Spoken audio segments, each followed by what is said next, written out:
Анна Цыганова. Слава, добрый день. Огромное спасибо за твой труд, знания, за то, что делишься ими.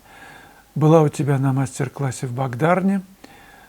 Анна Цыганова – чемпионка мира по скалолазанию.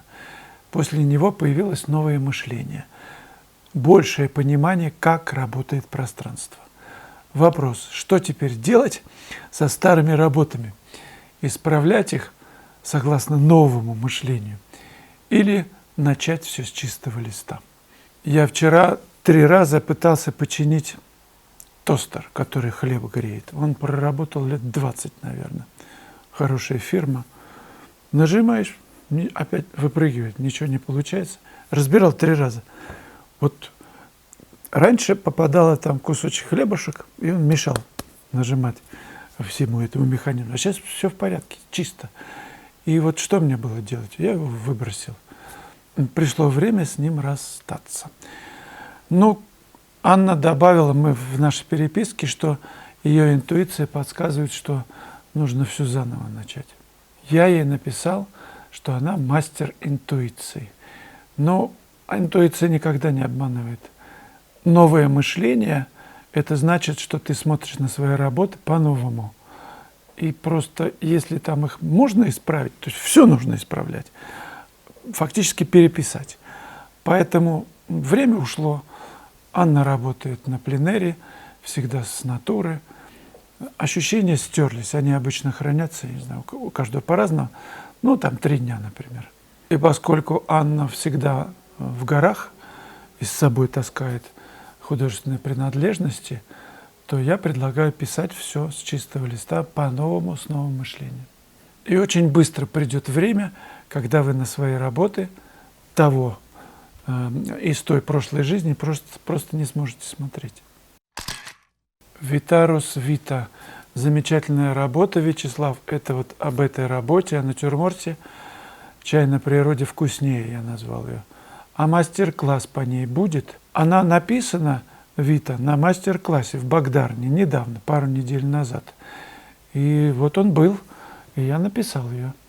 Я в последнее время, во время ваших видеороликов, только на эту картину, которая у вас в студии на заднем плане висит, и смотрю, не могу налюбоваться такой воздушной роскошью. Вот она там. А я всегда ищу возможность, чтобы на природе вытащить стол, скатерть, самовар, какие-то предметы, чтобы на природе солнце светило и был задний план. Не чтобы вот сзади стена была какая-то, пусть даже цветастая, а пространство.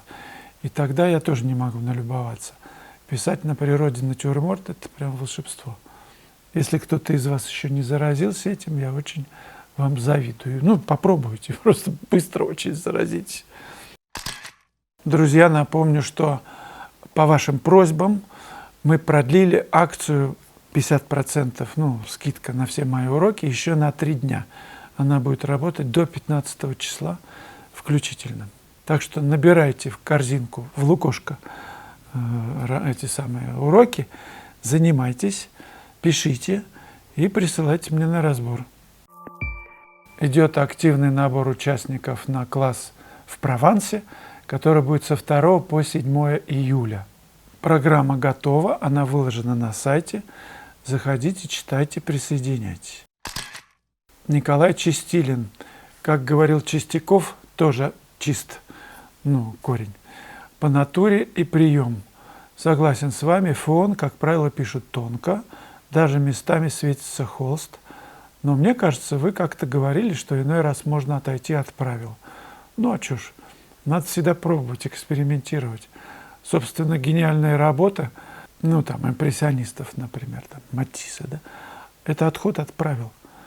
Естественно, тот, кто отходит от правил, все шишки на него сыпятся, а потом становится, в общем, признанием, да, и понимает, что это вот новаторство, гениальность. Ну да ладно. В некоторых работах и задний план написан довольно пастозно. Ну да, бывает. Я за то, чтобы смотреть на итог. Стоящая работа не в смысле цены или нет.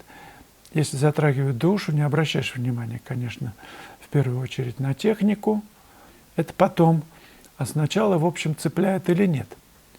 Ну а цепляет-то от чего? а потом уже на технику, детали, но это мое частное мнение. От чего цепляет?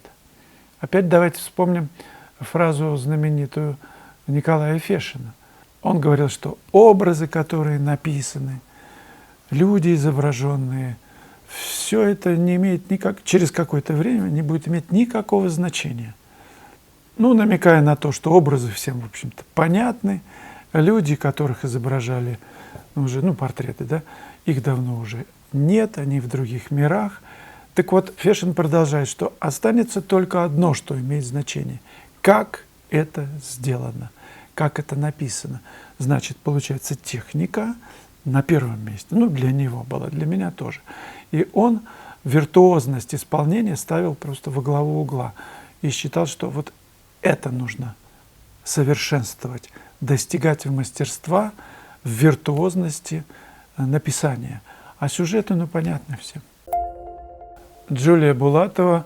Вячеслав, давно хотел спросить, что за прекрасная музыка играет в конце каждого ролика. Она так хорошо подходит к вашим картинам. Спасибо.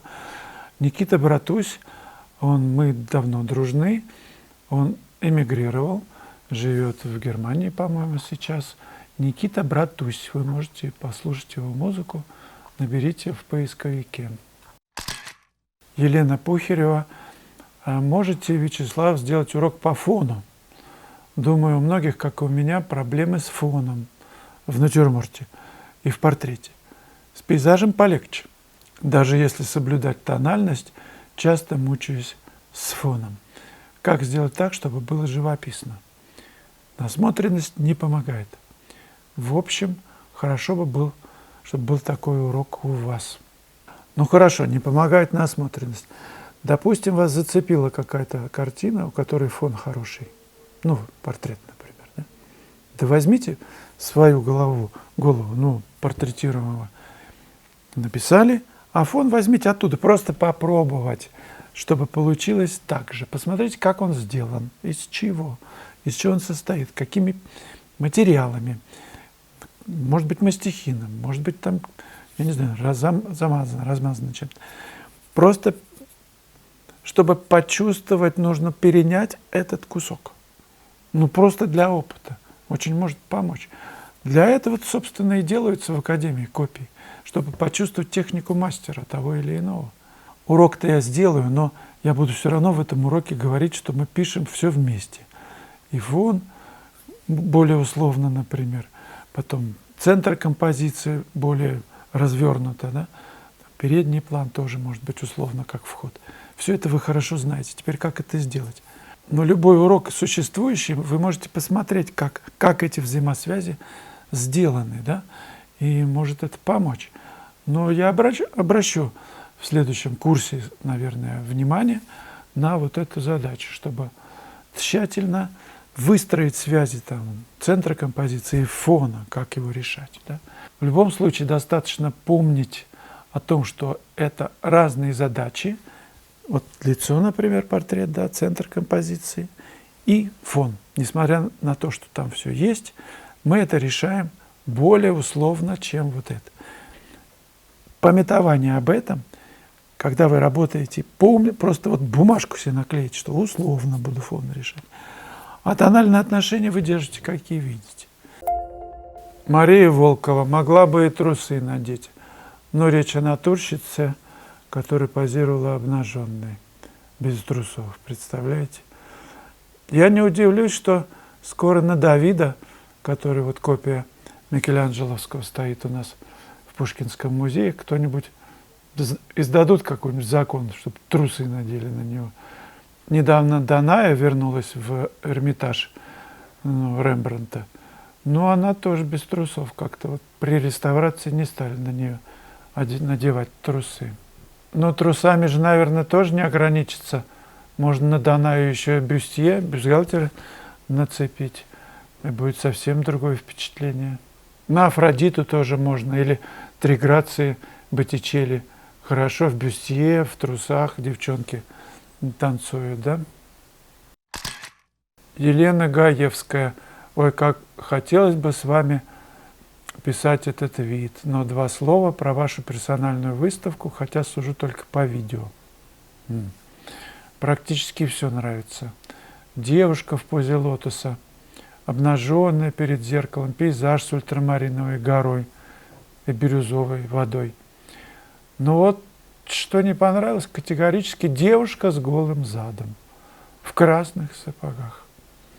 Ну уж это пошло, недостойно вашего мастерства, извините за искренность.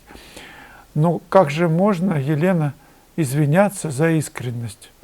Я искренне вам сообщаю, что картина написана в порыве такого экстатического состояния видения красоты девичьей. Вот не сдержался, взялся за кисть и, вместо каких-то там действий привычных, писать. «Пропущенный звонок» называется картина. Очень много она собрала различных возгласов, отзывов, будучи в интернете. Вы же ее живьем-то так и не видели. Да ее там и не очень-то показывали на выставке. Иногда выносили тем, кто очень интересуется, те, кто спросит. Я так попросил директор. Показывать тем, кто попросит. А так она в запасниках, конечно. Нельзя же это показывать просто так. Что? Это пошло, я согласен. И вообще картина Курбе, например, как она называется? «Рождение Вселенной», что ли? Это тоже пошлость. Висит, понимаешь ли, на видном месте в музее Дорсе, по-моему, в Париже. И очередь, чтобы посмотреть на эту работу. Я с него брал пример, но я изобразил все-таки сзади модель, а у него прям откровенно, сами понимаете. Париж, что с них взять? Такие нравы. У нас все должно быть строго, и вообще секс у нас нет. Не привился как-то в России. Поэтому как-то народонаселение резко сокращается. Мне кажется, даже никто не знает сколько. Летишь на самолете, я не знаю, в Иркутск, просто вообще городов нет. С часами смотришь, ничего, только лес.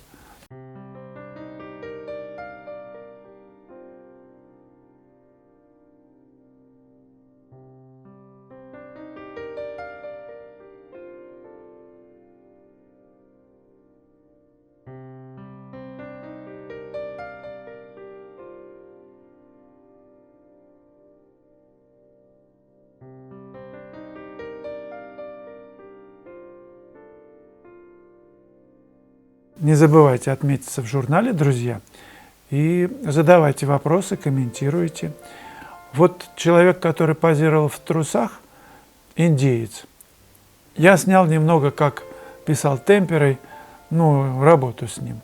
Вы можете посмотреть, прямо ссылка будет после этого видео прямая. Нажимайте. Там тоже отметьтесь, пожалуйста, в журнале. Это поможет развитию канала. Счастливо.